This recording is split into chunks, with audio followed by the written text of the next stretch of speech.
Hello friends, स्वागत है आपका हमारे यूट्यूब चैनल फॉर इंजीनियरिंग में। हमारा उद्देश्य आपको दिखाना वो जो शायद आपने पहले कभी ना देखा हो। हमारे बहुत सारे दोस्तों का बार बार कमेंट आ रहा है यार कि डब्ल्यू पी एस पे सर वीडियो बनाइए। तो मैंने सोचा कि चलो क्यों ना हम डब्ल्यू पी एस पे हम बात करते हैं और ब्रीफली और अच्छी तरीके से बात करते हैं, राइट। आज ये जो वीडियो है बहुत ही खास होने वाला है।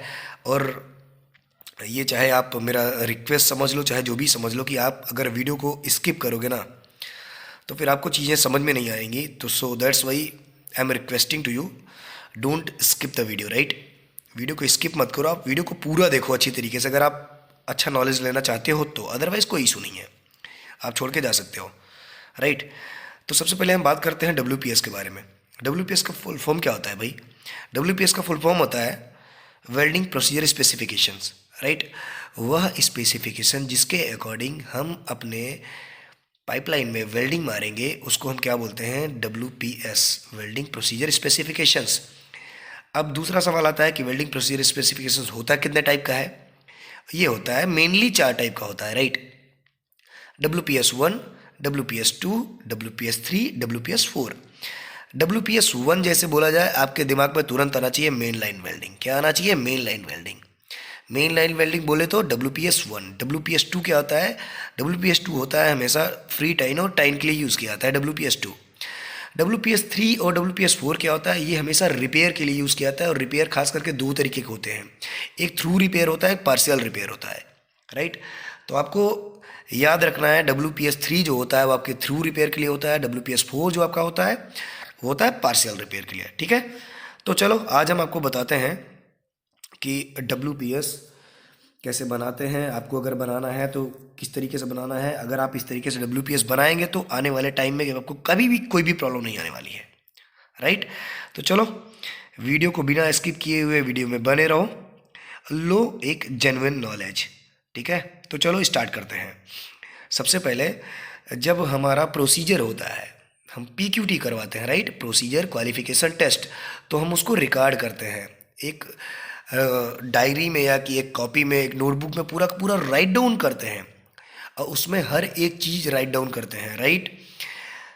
किस लोकेशन पे वेल्डिंग हो रहा है, कौन सा वेल्डिंग प्रोसेस यूज़ किया जा रहा है, कौन सा वेल्डिंग मशीन है, कौन सा इलेक्ट्रोड है, कौन सा वेल्डिंग पोजीशन है, ठीक है, कितने वेल्डर हैं, सारी की सारी चीज़ें। हॉट पास में कौन सा रूट रूट पे कौन सा इलेक्ट्रोड, ठीक है, सारी की सारी चीज़ें हम आज देखने और समझने वाले हैं, ठीक है। और इन्हीं सब चीज़ों का विवरण दिया गया रहता है, मतलब इन्हीं सब चीज़ों का एक्सप्लेनेशन दिया गया रहता है डब्ल्यू पी एस में, राइट। तो चलो हम स्टार्ट करते हैं। सबसे पहले देखो ये एक फॉर्मेट है डब्ल्यू पी एस का, राइट। देखो ये पूरा का पूरा फॉर्मेट है, राइट। सबसे पहले किनारे पे क्या रहेगा? कॉन्ट्रैक्टर का लोगो रहेगा भाई, ठीक है। आप जिस भी कंपनी में काम कर रहे हैं, अगर एज अ कॉन्ट्रैक्टर काम कर रहे हैं तो भाई कॉन्ट्रैक्टर वाले ही बनाते हैं सब सारी चीज़ें, तो कॉन्ट्रैक्टर का लोगो रहेगा। उसके बाद फिर बीच में पीएमसी का लोगो रहेगा। अब भाई क्लाइंट इज़ वेरी इंपॉर्टेंट, तो साइड में आपको क्लाइंट का लोगो लगाना है, राइट। पीएमसी के लोगों के नीचे आपको क्या लगाना है? प्रोजेक्ट नेम आपको लिखना है। प्रोसीजर क्वालिफिकेशन रिकॉर्ड देखो लिखा है। फिर डॉक्यूमेंट नंबर यहाँ पे डालो, डॉक्यूमेंट नंबर होता है आपको मिल जाएगा आपके ऑफिस में। आप जो अप्रूव प्रोसीजर होता है ना उसमें आपको मिल जाएगा, राइट। अब क्लाइंट आपका कौन सा है? क्लाइंट आपका गेल है, एच पी सी एल है, आपका जो भी क्लाइंट है उससे कोई फ़र्क नहीं पड़ता, लेकिन उसका पूरा नाम लिखा होना चाहिए। यहाँ पे पूरा नाम लिखना है, गेल इंडिया लिमिटेड, राइट। इस तरीके से कंसल्टेंट मतलब पीएमसी, मैकॉन है, ट्रैक्टरवेल है, सनमार्ग है, जो भी आपका पीएमसी है उसका आप नाम लिख दो, पूरा नाम लिखना है, राइट। प्रॉपर अच्छे तरीके से नाम लिखना है, राइट। अब कॉन्ट्रैक्टर, कॉन्ट्रैक्टर में आपका केपीटीएल में काम कर रहे हो, कोटक में काम कर रहे हो, मेगा, जो भी कॉन्ट्रैक्टर है उसका नाम लिखना है, पूरा नाम। उसके नीचे दिया गया है for welding of API 5L grade X70 line pipes. ये मतलब ये पाइप का ग्रेड दिया गया है कि आप किस ग्रेड का पाइप यूज़ करने वाले हो, वो आप यहाँ पे डालो, ठीक है, वो डालना है आपको। अपेंडिक्स नंबर, ठीक है, चलो अपेंडिक्स नंबर भी डाल दो। डब्ल्यू पी एस नंबर यहाँ पे देखो मैंने डाला है W P S one main line welding, right. Date, date आप डाल दो। अब चलो हम इसमें देखते हैं, एक तरीके से आपको अच्छे से समझना है। और ख़ास करके लोकेशन वगैरह टाइम वगैरह जो है मैंने नॉर्मली डाल दिया है, वो आप भी डाल सकते हो, उसमें कोई इशू नहीं है, ठीक है। Location Kanpur state UP, welding time 8 बजे सुबह का है। Mean temperature 30 degree Celsius, weather condition sunny, sunny ही सब डालते हैं, this is the common word, right. Welding process कौन सा यूज़ किया जा रहा है, हाँ अब वेल्डिंग प्रोसेस के बारे में बात करते हैं थोड़ा सा यहाँ पे। एसएमएडब्ल्यू प्रोसेस प्लस एफसीए मैंने लगाया है अलग से। देखो छोटी लाइन जो होती है वहाँ पे मैक्सिमम से मैक्सिमम एसएमएडब्ल्यू प्रोसेस ही यूज़ करते हैं, लेकिन जो बड़ी लाइन होती है, बड़ी डायमीटर के मतलब, बड़ी लाइन मतलब होता है बड़े डायमीटर, मतलब मेरे कहने का मतलब ये है, बड़ी लाइन ऐसा नहीं है कि छोटी लाइन छोटी, नहीं, छोटे डायमीटर की लाइन बड़े डायमीटर की लाइन, राइट। अगर आप बड़े डायमीटर आपके यहाँ यूज़ किया जा रहा है पाइप, तो वहाँ पे कुछ सारी मतलब कुछ क्या बहुत सारी कंपनियाँ ऐसी हैं कि वो F C A W process भी यूज़ करती हैं एस एम डब्ल्यू के साथ साथ, ठीक है, इसलिए मैंने दोनों डाल दिया है। डायरेक्शन ऑफ वेल्डिंग क्या है, डाउन हिल, डाउन हिल और अप हिल, ये दो ऐसी चीज़ें होती हैं, इसमें इंसान बहुत कंफ्यूज रहता है यार, मैंने देखा है उनको समझ नहीं आता भाई। डाउन हिल बोले तो नीचे की ओर, ऊपर से शुरू किया नीचे की ओर, अप हिल बोला तो ऊपर की ओर, आपको की ओर लगाना है, राइट, ये कीवर्ड समझ लो। वेल्डिंग मशीन कौन सा यूज़ कर रहे हो, मिलर का, एडार का, आपको जो आपके पास जो भी है वो आप डाल दो। फिलर मेटल कौन सा यूज़ किया गया है भाई, रूट में देखो, रूट पास के लिए E6010 यूज़ किया गया है, हॉट पास के लिए E8010P1 यूज़ किया गया है, फिलर और कैपिंग के लिए E81T8A4NI2। ये क्या है कि फिलर मेटल होता है जो खास करके FCAW प्रोसेस में यूज़ किया जाता है, कंटिन्यूसली वायर जो चलता है ना, ये वो है, राइट। तो इसीलिए मैंने FCAW प्रोसेस भी यहाँ पे डाल दिया है, ठीक है। अब उसके बाद ब्रांड नेम, भूलर का इलेक्ट्रोड यूज़ किया जा रहा है भाई। Type of clamp, internal clamp, भाई दो तरीके के क्लैंप होते हैं, एक होता है एक्सटर्नल क्लैंप, एक होता है इंटरनल क्लैंप। अगर आप जैसे छोटी लाइन पे काम करते हो ना, तो वहाँ पे मैक्सिमम एक्सटर्नल क्लैंप यूज़ किया जाता है, लेकिन उसको भी लोग एमजे में यूज़ करते हैं, मेन लाइन जॉइंट में डालते हैं, ठीक है, होता है। जब आप सिटी गैस में काम करोगे तब वहाँ ऐसा भी होता है। रिमूवल ऑफ क्लैंप, आपको कितने टाइम में क्लैंप को निकालना है, आफ्टर कंप्लीशन ऑफ रूट, जब आपका रूट कंप्लीट हो जाए तब आप क्या करो, क्लैंप को हटा दो, ठीक है, हटा सकते हो ऐसा बोलो। पाइप ग्रेड कौन सा है, हम API 5L ग्रेड X70, आपके यहाँ X40 चल रहा है, X52 चल रहा है, PSL में होता है बहुत सारे, PSL2 PSL1 जो भी आपके यहाँ पाइप यूज़ किया जा रहा है वो आप डालो। Outside diameter 36 inch, 30 inch, 32 inch, 16 inch, जो भी आपके यहाँ चल रहा है वो आप डालो। Wall thickness 19.1, 19.1। वॉल थिकनेस क्या होता है, वॉल थिकनेस होता है OD minus ID, outside diameter minus inside diameter, या external diameter minus internal diameter, right, उसको आप घटाओगे तो क्या आ जाएगा, आपका वॉल थिकनेस आ जाएगा। वेल्डिंग पोजीशन कौन सा है भाई, वेल्डिंग पोजीशन है 5G horizontal position. Number of welder, number of welder 3 मैंने डाले हैं, क्यों डाले हैं, होता क्या है कि मेन लाइन वेल्डिंग में जब भी काम होता है ना तो बहुत स्पीड के साथ होता है। हाँ, तो यहाँ पे मैं सभी QC इंजीनियर को बताना चाहूँगा कि भाई जब भी आप काम चाहे जैसे हो, तेज़ हो रहा है धीमे हो रहा है, इससे कोई फ़र्क नहीं पड़ने वाला है, but you have to work in a process, right. आपको हमेशा प्रोसेस में ही काम करना है, प्री हीट प्रॉपर करवाना है, उसके बाद वेल्डिंग स्टार्ट करवाना है, तो ये सारी चीज़ें आपको ध्यान रखनी है, ठीक। तो इसलिए जैसे कि यहाँ पे नंबर ऑफ वेल्डर 3 मैंने इसलिए दिया है, जैसे मेन लाइन में होता क्या है कि रूट कोई और मारा वो आगे निकल गया, फिर पीछे से आए वेल्डर वो हॉट पास मारे आगे निकल गए, फिर आए फिलर और कैपिंग मार के चले गए, ठीक, ऐसे होता है। रीइंफोर्समेंट साइज़ क्या होता है, रीइंफोर्समेंट साइज़ को हम बोलते हैं कैपिंग हाइट। रीइंफोर्समेंट बहुत सारे लोगों को पता नहीं होता भाई, लेकिन जान लो, ये होता है कैप हाइट। क्या होता है, cap height, capping height. Excess weld metal भी बोलते हैं इसको, जी हाँ बिल्कुल, गलत नहीं है वो एक्सेलरेंटल, आप ये मत सोचना कि गलत है भाई, वो सही है। विंड ब्रेक यूज्ड, हवा को रोकने के लिए आप किसका यूज़ करो, यस यूज़ करना है, हुड विद कवर का यूज़ करना है, प्रॉपर हुड होना चाहिए, right.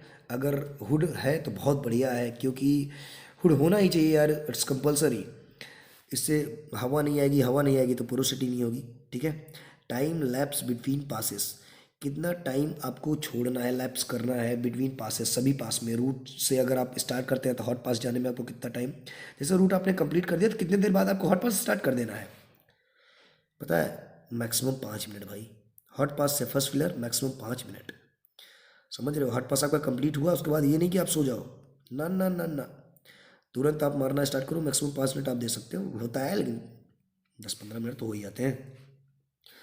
Cleaning between passes, cleaning कैसे आप करवा रहे हो बिटवीन पासेस में, स्ट्रिंगर ब्रश होता है क्लीनिंग के लिए।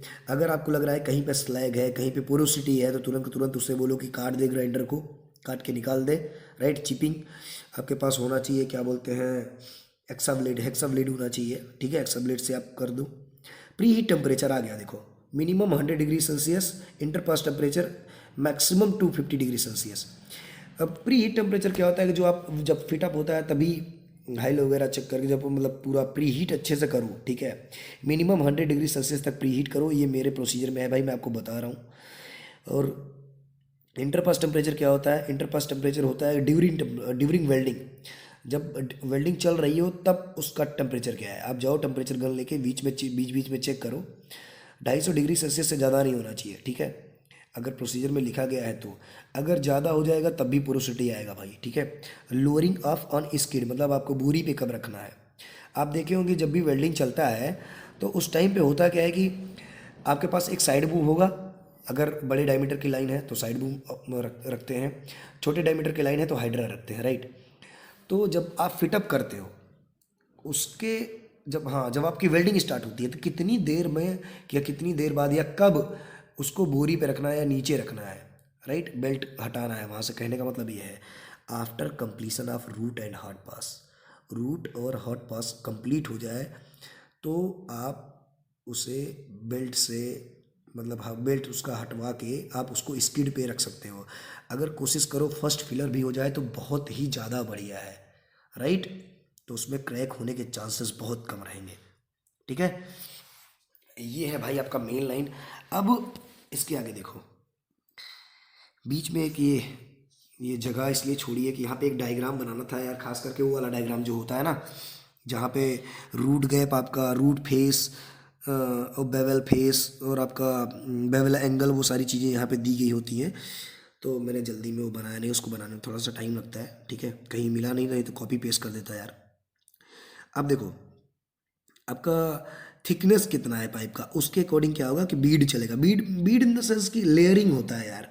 देखो जैसे एक लेयर, फिर 2 लेयर, 3 लेयर, 4 लेयर, ऐसे करके पूरा भर जाता है, राइट। ऐसे ऐसे ग्रूव होता है, 1 2 3 4, एक एक ऐसे ऐसे करके पूरा भर जाता है, राइट। वो होता है बीड। कितना लेयर में, देखो जैसे पहले हमारा इन्होंने रूट के लिए E6010 इलेक्ट्रोड टाइप यूज़ किया, डायमीटर है इसका 3.2 mm में है, पोलैरिटी DCEP है, करंट 123 है, वोल्टेज 24, टेक्निक स्ट्रिंगर यूज़ कर रहे हैं, ट्रेवल स्पीड 130। हाँ, और आपको एक चीज़ ये ध्यान रखना है कि मेन लाइन वेल्डिंग में ना आपका टेम्परेचर, करंट मतलब करंट, वोल्टेज और आपका ट्रेवल स्पीड ये तीनों ज़्यादा ही रहेगा, ठीक है। मेन लाइन वेल्डिंग में काम भी तेज़ी के साथ होता है, तो हाई स्पीड में काम होने की वजह से थोड़ा सा करंट ज़्यादा लेके लोग मारते हैं, स्पीड में ही मारते हैं। हाँ, आपको इतना ध्यान देना है कि चीज़ें बढ़िया तरीके से हों, कोई दिक्कत नहीं है, ठीक है। अब देखो हॉट पास में E8010P1 यूज़ किया गया है, वो 4 mm का है उसका डायमीटर। पोलैरिटी जो है करंट, टेक्निक यहाँ से वेव टेक्निक स्टार्ट हो जाती है, राइट। अब उसके बाद देखो तीसरा, चौथा और पाँचवा छठवां, ये सभी का सभी है FCAW प्रोसेस से रिलेटेड है, देख रहे हो। E81T8A4NI2, ये क्या है 2 mm का, ये है फिलर। ये खास करके एक ऐसे कंटिन्यूअसली वायर होता है, ठीक है, कंटिन्यूअसली वायर। FCAW प्रोसेस में क्या होता है, जो उसका होल्डर होता है या कि जो भी आप बोल लो, होल्डर बोलो, गन बोलो, जो भी आप बोलना चाहते हो बोल सकते हैं। होल्डर में उसको दबाने में ना कंटिन्यूअसली वायर ऐसे निकलता रहता है, राइट, कंटिन्यूअसली वायर निकलता है, राइट। तो ये वो चीज़ है, राइट। तो आपको ये चीज़ ध्यान देनी है। बहुत सारी जगहों पे सिर्फ SMA W प्रोसेस ही चलता है, मैं आपको बता रहा हूँ, कुछ भी गलत नहीं है। बहुत सारी कंपनियां होती हैं SMA W प्रोसेस के साथ में FCAW प्रोसेस भी यूज़ करती हैं, right. So you don't have to confuse, right, बिल्कुल भी कंफ्यूज नहीं होना है। एंड आपको एक चीज़ समझना है, हाँ मैं आपको बताने वाला था कि डब्ल्यू पी एस सिर्फ एक ऐसा डॉक्यूमेंट नहीं है कि ये सिर्फ ऑफिस में रहे, राइट। WPS एक ऐसा डॉक्यूमेंट होता है कि इसको साइट पे भी रहना बहुत ही इंपॉर्टेंट है। If you are working as a site QC engineer, then आपको रखना ही रखना है, हार्ड कॉपी रखना है उसका, राइट। जैसे भी कोई क्लाइंट आता है तो आप उसको दिखा सकते हो कि सर ये हमारा वेल्डिंग प्रोसेस है, मतलब WPS है, इसके अकॉर्डिंग हमारा वेल्डिंग चल रहा है, राइट। और आपके पास सारा इंस्ट्रूमेंट होना चाहिए, राइट। अगर आप एक बढ़िया QC इंजीनियर बनना चाहते हैं, देन आपको मैं ये बता सकता हूँ, बाकी काम करना आपके ऊपर है, आप किस तरीके से काम करते हो। आपके पास क्या क्या चीज़ें होनी चाहिए ये भी मैं आपको बता रहा हूँ, राइट। आपके पास एक सबसे पहले तो आप एक बैग रखो, बैग में आपके पास वेल्डिंग गेज होना चाहिए प्रॉपर, ठीक है। ब्रिज कैम गेज जो आपका आता है वो होना चाहिए। आपके पास फिलर गेज होना चाहिए। आपके पास फिलर गेज के साथ साथ आपके पास एक मार्कर होना चाहिए, एक स्केल होना चाहिए, ठीक है, स्टील का स्केल आता है। आपके पास रिपोर्ट बुक होना चाहिए। आपके पास टेम्परेचर गन होना चाहिए, ठीक है। ये सारी की सारी चीज़ें आपके पास होनी ही चाहिए। हाइलो गेज भी होना चाहिए, हाइलो आपको चेक करना होता है। तो ये सारी सारी चीज़ें आपके पास होनी ही चाहिए, तब आप प्रॉपर तरीके से काम कर पाओगे, ठीक है। आपको काम करने में मज़ा भी आएगा। तो ये रहा WPS 1। और आगे अब मेरा जो अगला वाला वीडियो आने वाला है वो WPS 2 को लेके आने वाला है। मैं आपको बताने वाला हूँ टाइन वेल्डिंग और फ्री टाइन क्या होता है। बहुत सारे लोगों को इसमें भी कन्फ्यूजन है, तो वो कन्फ्यूजन भी दूर हो जाएगी, ठीक है। चलो, ये रहा आपका मेन लाइन वेल्डिंग का पूरा वीडियो। होप सो कि आपको ये वीडियो बहुत ही अच्छी तरीके से समझ में आया होगा। और भाई हाँ, मैं देख रहा था, खुद भी मैं सर्च कर रहा था यूट्यूब पे, कहीं पे भी कोई भी इस तरीके से नहीं बताया हुआ है। अगर आप मेरा वीडियो देखते हो तो मैं जेन्युइनली इस चीज़ को कह सकता हूँ कि आपको चीज़ें बहुत ही अच्छी तरीके से समझ में आने वाली हैं और आपको कहीं पे भी कोई दिक्कत नहीं होगी, ठीक है। अगर आपको कहीं दिक्कत होती है then you can comment to me, right. आप मुझे कमेंट करो, I will answer you, right. मैं आपको आंसर करूँगा, उसमें कोई इशू नहीं है। आपने देखा होगा कि मैं मैक्सिमम से मैक्सिमम लोगों को आंसर करता हूँ भाई, ठीक है। चलो, हो सकता है कि मुझसे कुछ स्किप हो रहा है तो चलो ठीक है। बाकी और क्या होता है मेन लाइन वेल्डिंग में। मेन लाइन वेल्डिंग में मेन लाइन वेल्डिंग में आपको ये, हाँ, आपको एक चीज़ और ध्यान देना है कि फिटर को आप प्रॉपर बता के रखो, वो अच्छी तरीके से फिटअप करे, ठीक है। हाई लो बिल्कुल नहीं आना चाहिए। और मेन लाइन में हाई लो आने के चांसेस बहुत बहुत कम ही रहते हैं, बहुत कम ही आते हैं। अगर आप इंटरनल क्लैंप का यूज़ कर रहे हैं तो हाई लो आना बहुत कम होता है। जॉइंट माइटर नहीं होना चाहिए, ठीक है। माइटर जॉइंट नहीं मारना है आपको, ठीक है। ये सारी की सारी आपकी रिस्पॉन्सिबिलिटी होती है। आपको वेल्डिंग करवाने से पहले प्रॉपर प्री हीट करवाना है। मतलब फिटअप आपका बिल्कुल फर्स्ट क्लास होना चाहिए यार। अगर आप वेल्डिंग करवाने जा रहे हैं, अगर आप साइट पे QC है ना, तो एक बार अगर कोई PMC या कि कोई क्लाइंट आए ना, तो उसको लगना चाहिए यार कि वाह, बढ़िया आदमी है जो काम कर रहा है, बढ़िया लड़का है जो काम कर रहा है साइट पे, राइट। मतलब सामने वाले को कोई दिक्कत नहीं आनी चाहिए। और रही बात WPS 1 के वेल्डिंग की, मतलब मेन लाइन वेल्डिंग का रिपोर्ट कैसे बनाया जाता है, इसका वीडियो भी मैंने डाला है, ठीक है। और मेन लाइन वेल्डिंग क्या होता है कि टाइम की अपेक्षा इजी होता है, ये टाइम कम लेता है, इसमें कम इक्विपमेंट और मशीनरी लगता है इसमें, ठीक है। इसमें प्रॉफिट होता है, लोगों को जल्दी से काम कंप्लीट कर लेते हैं। लेकिन भाई साहब टाइम में बहुत सारी चीज़ें होती हैं। चलो बात करेंगे उसके बारे में, ठीक है। यहाँ पे सब कुछ बता देंगे तो आगे वाले वीडियो में क्या बताएंगे भाई। चलो, होप सो कि आपको वीडियो समझ में आया होगा, आपको वीडियो पसंद आया होगा। अगर आपको जेन्युइन नॉलेज मिली है दोस्त, तो हमारे वीडियो को शेयर करो, हमारे चैनल को जाके सब्सक्राइब करो, E फॉर इंजीनियरिंग, राइट। हमारे चैनल को जाके सब्सक्राइब करो और जितना ज़्यादा से ज़्यादा हो सके ना, हमारे वीडियो को शेयर करो। Thank you so much, thanks for watching this video. अगला वीडियो आने वाला है WPS 2 से रिलेटेड, राइट। तो आप तैयार रहिए। चलो, have a good day. Thank you so much.